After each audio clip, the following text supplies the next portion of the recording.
My name is Zransky, and welcome back to Remnants.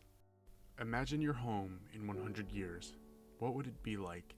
What would your kids do with your home?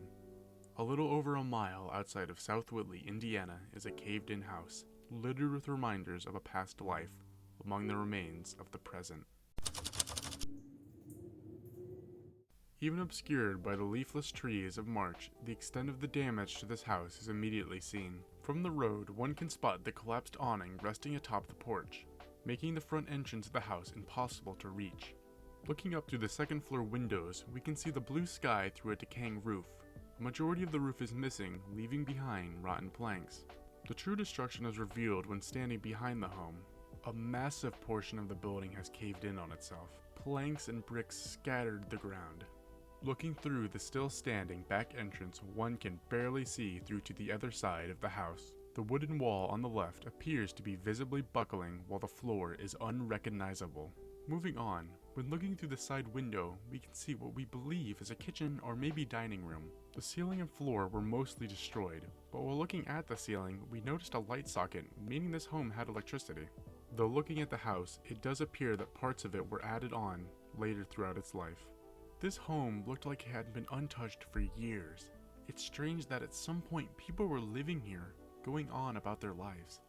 Now those people are gone, leaving behind a home that threatens to crumble under its own weight. Covering the property was an assortment of structures, vehicles, and random miscellaneous things.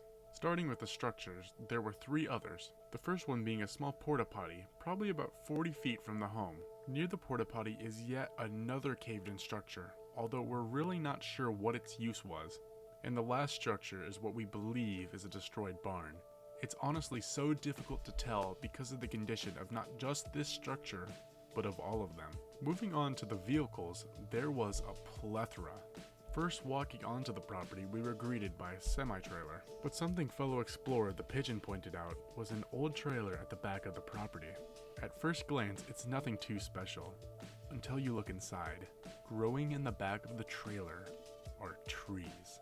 This property has gone so untouched for so long that trees are finally reclaiming it. Now this next vehicle isn't technically a vehicle, but a camper, and it is one of the coolest things we found while exploring. From afar, the camper isn't in horrible condition, until you round the corner, where you can see rotting planks in the torn open side.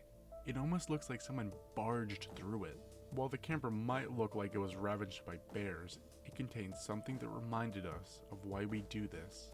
In one of the drawers is a few pairs of shoes, untouched except by dust and leaves. At one point, this camper was left on the property. There might have been a time where these shoes were worn before being packed away, only to never be worn again. And that is what I love so much about doing this. Finding these small stories, these reminders of what came before us. It's what keeps us going. But getting back on topic, not too far from the camper is an old Chevy Silverado truck. Like most things on the property, it's seen better days. Looking at the tires shows just how long this truck has been here, as they're visibly sunken into the ground. And this isn't an outlier. Nearly every single other vehicle on this property is sunken into the ground. The last two vehicles are a large Ford truck and what fellow explorer Enhanced described as a Buick. These vehicles, like the rest, are in terrible condition.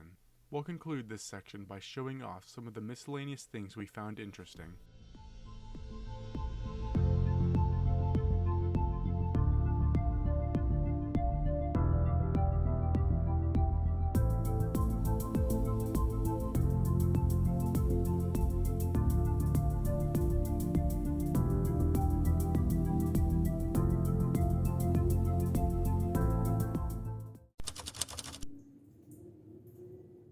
Overall, after exploring the property, we didn't learn too much about its history, but we saw a variety of different things that captured our interest.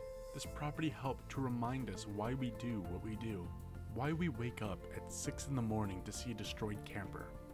Because it isn't about the camper, it's about the little things that reveal the history that came before.